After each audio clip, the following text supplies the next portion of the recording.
Кыргыз тили 3 класс мугалим Сапаркулова Чынара Жакупбековна. Саламатсыңар балдар. Бүгүнкү сабактын темасы сын атооч деп аталат. Буга чейин биз сөз түркүмдөрү менен таанышып келгенбиз балдар. Ана эмесе бүгүнкү сабакта биз эмнелерге көңүл бурушубуз керек, эмнелерди билишибиз керек. Сабактын максаты менен таанышабыз балдар. Кыргыз тилинде канча сөз түркүмү бар экенин билебиз. Кыргыз тилинде канча сөз түркүмү бар экенин өткөндө дагы бир жолу жалпы маалымат берип алганбыз. Бүгүн да азыр иштегенде байкайбыз. Сүйлөмдүн ичинен сын атооч сөздү таба алабыз. Текст угуу менен сүйлөө кебибизди өстүрөбүз. Текстти жөн эле угуп койбошубуз керек экен, Ошондой текст уккандан кийин сүйлөө кебибизди өстүрүүгө аракет жасашыбыз керек балдар. Анда эмесе маанайыңарды жакшы болсо бүгүнкү сабакка көңүл бурабыз дагы. Бүгүнкү сабакты баштайбыз балдар. Эң биринчи эле силердин маанайыңар жакшы көтөрүш үчүн мен силерге мындай жакшынакай мультфильмден сүрөт алдым. Карагыла. Бул жерден кимдерди көрүп атабыз балдар? Эң биринчи эле көзгө дасторкон, дасторкон үстүнө ар кандай таттуу нерселер, бала, бул мультфильмди баарыбыз жакшы көрөбүз. Аябагандай жакшы мультфильм. Мынакей бизди курчап турган жаратылыш, анан анын ичинде жашаган жан жаныбарлар. Карагыла балдар. Эми бул жерден, бул сүрөттөн биз бул жерде ким, эмне, канча, эмне кылып жатат, кандай деген суроолорго биз эмне кылышыбыз керек балдар? Жооп издешибиз керек, жооп табышыбыз керек бул жерден. Мен силерге ошон үчүн бул сүрөттү эмне кылдым, чыгардым. Карагыла, ким деген суроого булардын ким, эмне, канча, эмне кылып жатат, кандай деген булардын баары кыргыз тилинде сөз түркүмдөрү балдар. Эгерде биз бул суроолорго бул жактан жооп таба ала турган болсок, анда балдар биз кыргыз тилинде сөз түркүмүн билген болобуз. Эми кана бул жерде кимди көрүп атабыз? Бала. Ким? Бала. Эмне? Эмне? Мамалак. Эмне? Жолборс. Эмне? Эшек. Кыргыз тилинде билесиңер, кыргыз тилинде ким деген суроо адамга гана берилет. Ал эми калган эмне деген суроо жандуу, жансыз заттардын баарына берилет. Жандуу, мисалы, бул жердеги эмне коён бул эле жандуу да, бирок биз ким деген суроо бербейбиз балдар. Адамдар гана беребиз. Эми карагыла, эмне коён, эмне чычкан, карагыла. Эмне торт, эмне белек. Ким, эмне деген суроого биз жооп таба алдык.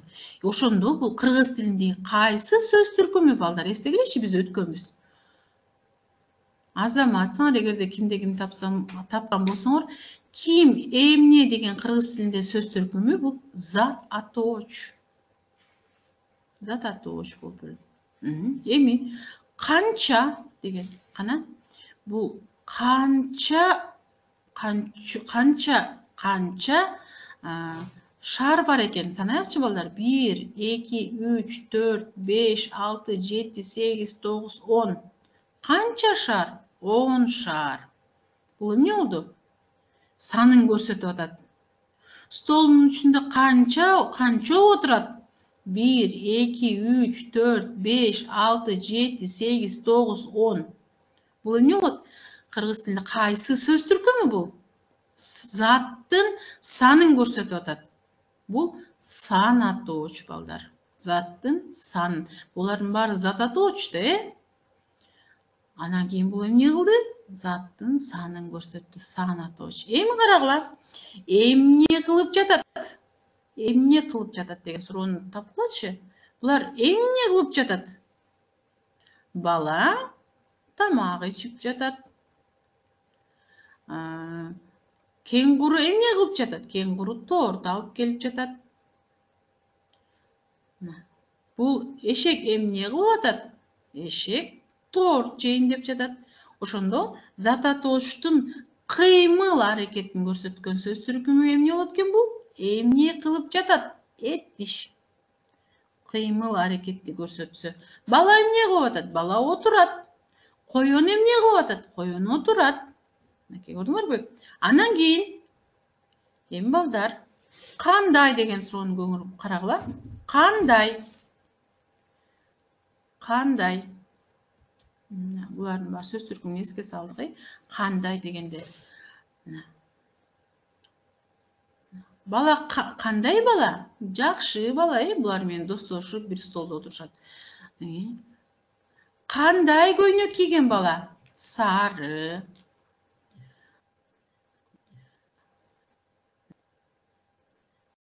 Мамала кандай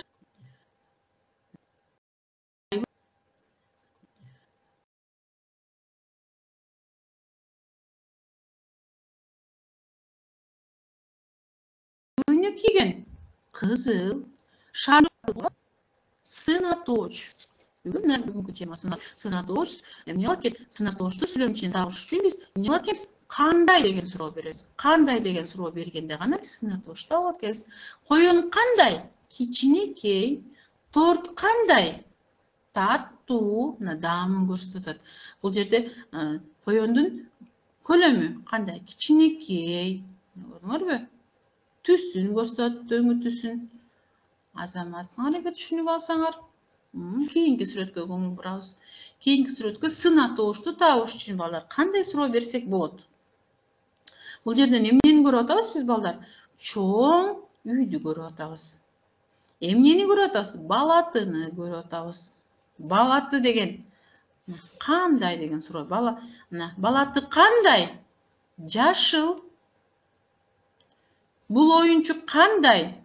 Кызыл, сары. Үй кандай? Чоң. Белектердин түсү кандай экен? Кызыл, сары, көк. Бул жерде сынаточ көп экен, Сынаточту кандай деген суроо берүү менен сынаточту таба алдык балдар. Өзүңөр да ушул жерден да кандай сынаточтор таба алсак болот экен? Бул эмне? Картина, Картина кандай экен? 4 бурчтуу экен. Мынакей көрдүңөрбү? Мынакей бул жерде эмнени көрсөк болот? Мынакей. Бул жерден да сынаточту көп. Сынаточту таба алсак, сынаточ сөздөр бул жерде дагы көп экен балдар. Сынаточту табыш үчүн бизге эң негизгиси эле эмнени бериш керек экен суроо? Кандай деген суроого жооп таба алсак эле биз сүйлөмдөн сынаточ таба алат экенбиз. Так, эми столдун үстүн карагыла балдар. Дасторкондун үстүндө эмнелер турат? Зататоч, эмне? Алча, эмне? Ананас, эмне? Дарбыз, эмне? Нан, эмне? Балмуздак, эмне? Лимон, пицца, бутерброд, кулпунай. Эми кандай деген суроону берүү менен эмнени билсек болот экен? Мисалы, даамын билсек болот. Лимон кандай? Лимон кычкыл. Балмуздак кандай? Балмуздак таттуу. Дарбыз кандай? Ширелүү. Ананас кандай? Кычкыл. Клубника кандай? Даамдуу. Даамын көрсөтүп атат. Банан кандай? Жумшак. Биз күнүмдүк жеп жүргөн нерселерибизден дагы эмне кылсак болот? Эми ошол эле жерден кандай деген сынаточту берип туруп эле лимон кандай түстө, балдар? Лимон кандай түстө? Сары түстө. Лимон кандай түстө? Сары түстө. Дарбыз кандай түстө? Кызыл түстө. Банан кандай түстө? Сары түстө. Кулпунай кандай түстө? Кызыл түстө. Көрдүңөрбү? Кандай деген суроодон биз сынаточ сөздөрдү таба алсак болот экен. Ошондо сынаточ заттын эмнесин көрсөткөн? Азыр көрөбүз балдар. Сынаточ заттын сын сыпатын, көңүл бургула, зат деген ким, эмне деген суроолорго жооп берет, Заттын сын сыпатын, өңү түсүн, даамын, жытын, көлөмүн билдирет. Заттын сын сыпатын, өңү түсүн, даамын, жытын, көлөмүн билдирет. Азыр эле сүрөттөрдөн биз анын баардыгын таап чыктык, Кандай деген суроого жооп берген сөздү сынатооч дейбиз. Мисалы, жакшы бала, кызыл гүл, таттуу алма, чоң жол. Түшүнүктүү болду болуш керек деп ойлойм, Дагы бир жолу айтып кетейин балдар. Заттын сын сыпатын, өңү түсүн, даамын, жытын, көлөмүн билдирип, кандай деген суроого жооп берген сөздү сын атооч дейбиз балдар. Түшүнсөңөр азаматсыңар. Эми азыр мен силерге дайын сүйлөмдү түзүп бердим. Силер да ойлойм ушундай сүйлөм түзөт болушуңар керек деп. Бул жерде мына алды сызылган бир сызыктан турган сызыктарды көрүп атасыңар, Булардын баардыгы кандай сызыктар? Эмне үчүн мен сызып койдум? Ойлонуп көрөйүкчү баарыбыз. Кана балдар, ойлоноюкчу. Биз азыр эле кайсы теманы өттүк элек? Сын атоочторду өткөн болчук, балдар. Мисалы, Асан жакшы бала. Ким? Асан. Кандай бала? Кандай бала? Жакшы бала. Шаарда чоң имараттар бар. Шаарда чоң имараттар. Эмнелер? Имараттар, зататош. Кандай имараттар бар? Чоң сүйлөмдүн ичинен биз сын атоочту таап атабыз, балдар. Шаарда чоң имараттар бар. Эгерде зататошты эстеп калдыңар болуш керек дейм. Ким эмне, кимдер эмнелер? Эмнелер бар? Имараттар. Кандай имараттар? Чоң. Мен кызыл гүл жакшы көрөм. Эмне гүл? Кандай гүл? Кызыл. Мына зататошту таап алып туруп, сын атошко суроо берсеңер баттап алат. Ким? Мен. Эмне гүл? Кандай гүл? Кызыл гүл. Жайында ширелүү коондарыбыздар көп өсөт. Эмне коон? Эмнелер дарбыздар? Кандай коондарыбыздар? Ширелүү коондарыбыздар. Балдар көрүңөр, алды сызылгандардын баары булар эмнелер экен? Сын атоочтор экен. Силер дагы өз алдыңарча ушундай сүйлөмдөрдү, сын атоочко ачкан сүйлөмдөрдү түзүшүңөр керек. Эми карагыла. Заттын сын сыпатын көрсөтүп атат. Асан жакшы бала деп. Заттын эмнесин? Кандай экендигин көрсөттү. Имараттар заттын, зататоштун кандай экендигин көрсөтөт, чоң экендигин көрсөтөт. Гүл зататоч, гүл кандай түстө экенин, кызыл экендигин көрсөттү, балдар. Коондарыбыздар эмнелер? Коондарыбыздар жемиштер, алар кандай экендигин, ширелүү экендигин көрсөттү, балдар. Ушундай сүйлөм түзүп алат деп ойлойм. Түшүнсөңөр азаматсыңар, өз алдыңарча ушундай сүйлөм түзүп, сын атоочтун алдын сызып койсоңор болот. Анда эмесе биз дагы эле сөздүрүү тексттерди угушубуз керек, балдар. Бүгүнкү текст бөжөңдөгөн бөжөгүм деп аталат. Бул текстти мен азырынча автору ким экенин айтпай эле коеюн, билерге кааласаңар өзүңөр тапкыла. Бул дагы мындай улуу инсандардын бир балалык кезинде алынган эскерүүлөрдүн бири деп айтсам болот. Сүрөттөн кичинекей тестияр баланы көрүп атабыз, Аттын үстүндө почта деген эмнеси бар экен. Өзүңөр да таап көргүлө, бул кимдин эскерүүсү экен. Почта деген жазуусу бар, сумканы азынган, анан ээн талаада. Колунда камчы бар. Эми карагыла, балдар, көңүл бурабыз. Бөжөңдөгөн бөжөгүм. Бөжөңдөгөн бөжөк деген кандай түшүнөбүз, балдар, биз? Коёндун баласы, бөжөк деп айтабыз. Окуйм. Жаздын күнү мен адатымча акчаларды чакан баштыкка толтуруп алып почтага жөнөдүм. Дайымкыдай эле көнгөн багыт менен темир жол бойлоп Маймакты көздөй кетип бараткам.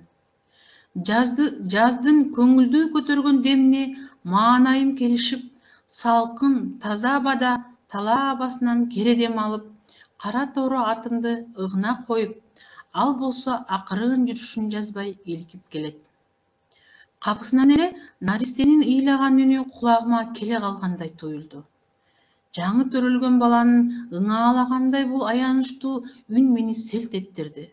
Таң калганман оозумду ачып, эки жагымды карадым. учу кыйрсыз ээн талада жан адам жок болсо, а бул кичине бала кайдан келе калды? Элеңдеп кулак төшөп дыкаат кылсам, баланын үнү жыш өскөн жапан чөптүн арасынан чыгып аткандай. Ошол чөптөргө карай кеткен жалгыз аяк жол да бар экен. Дароо аттан секирип түшүп, көк чөптү карай жүгүрдүм. Узун камчымды колума алып алгам. Аны менен чөптөрдү эки жакка шилеп, өзүмө өткөөл жол ачтым. Бардым да ушундай бир үрөй учурган окуянын үстүнө кабылдым дейт. Карагачы, бул бала кичинекей эле бала экен, Текстке бир жолу көңүл бурабыз. Тексттен дагы биз балдар кааласаңар сын атоочторду дагы таап көргөнгө аракет кылгыла. Бул жерде бар деп ойлойсуңарбы? Кандай баштыкка салган? Чакан баштыкка. Текстте дагы сын атооч бар. Темир жол бойлоп көзү бет алып, канан жаздын көңүлдүү көтөргөн демине маанайым келишип, салкын таза абада. Кандай абада? Салкын таза абада. Көрдүңөрбү? Бул жерде дагы, бул текстте дагы эмне бар экен? Сын атоочтор бар экен. Өзүңөр да карап көргүлө балдар, кандай сын атоочтор да. Балким мен бул жерден унутуп өтүп кеттим. Карап көрүлүрчү. Кана балдар, тапкан болсоңор азаматсыңар. Так, текст бул бала жөнүндө болуп жатат, балдар. Жаздын күнүндө дейт, өзүнүн неме дейт, атыма минип алып дейт, каякты көздөй кетип аттым дейт. Маймакты көздөй дейт. Бул ким жөнүндө айтылып атат? Чыңгыз Айтматов айтып атат, улуу жазуучубуз Чыңгыз Айтматовдун балалык кезиндеги бир эскерүүлөрүнөн берди бизге. Бул кайсы мезгил болуп экен? Жаз мезгили болгон экен, Анан капысынан эле кетип баратып эле эмнени угуп калдым дейт? Наристенин үнүн угуп калдым дейт, балдар. Анан ары бул жерде карагыла, балдар. Эми бул жерде бул окуя дейт, каармандар дейт, окуя болгон жер, окуя болгон мезгил. Көңүл бурабыз, балдар. Окуя кайсыл жерде болуп атат? Окуя ээн талаада, ээн талаана карагыла. Ээн тала. Каармандар, бул жерде каармандар кимдер болуп атат? Каармандар могу кичинекей почточу бала, жанагы станцияга, Маймак станциясында Талас деген жер бар. Талас деген область бар, бизде билесиңер. Ошол областьта Маймак деген станция бар. Ошол жакты көздөй почтага кетип бараткан. Окуя болгон жер ээн тала. Окуя болгон мезгил кайсы мезгилди көрсөтүп атат? Окуя болгон мезгил. Окуя болгон мезгил, балдар, жаз мезгили деп атат. Эгерде бул жакка кайра текстке көңүл бурсаңар, жаздын көңүлдүү көтөргөн демине маанайым келишип, салкын таза абада тала абасынан келе дем алып, кара тору атымды ыгына коюп, ал болсо акырын жүрүшүн жазбай илкип келе атат дейт. Жаз мезгилинде экен. Бунун аты кара тору, атынын аты кара тору экен. Көрдүңөрбү? Бул жаз мезгили жөнүндө айтылып жатат, балдар. Так, эми карагыла. Окуя аябагандай текст кызыктуу болуп атабы силерге, балдар? Бул жерде бир наристенин ыйлаган үнүн уктум дейт, ээн талада кайдан наристе болушу мүмкүн деп аябагандай эмнетип атат. Эгерде кызык болсо, силер өзүңөр да кызыгып окуйт деген ойдомун, балдар. Так, балдар, эми үйгө тапшырма алабыз. Биздин убактыбыз бүтүп калды, балдар. Үйгө тапшырма: сын атооч сөздөрдү катыштырып 5 сүйлөм түзөбүз. Карагыла, сын атооч сөздөр. Сын атооч деген заттын атын билдирип, кандай деген суроого жооп берет. Ошондо силер кааласаңар, балдар, бул тексттин ичинен эле эмне кылсаңар болот экен? Сөз таап эле, тексттин ичинен сөз алып эле эмне кылсаңар болот? Мисалы, могу тексттин ичинен чакан. Кандай баштык? Чакан баштык. Ушундай сөздөрдү ушул тексттен эле таап, каалаган 5 сөздү таап, анан кийин эмне кылсаңар болот экен? Сын атооч сөздөрдү жазсаңар болот экен, балдар. Үйгө тапшырма түшүнүктүү болуш керек деп ойлойм, балдар. Саламатта калгыла. көрүшкөнчө, кийинки сабактан көрүшкөнгө чейин сак саламатта болгула балдар.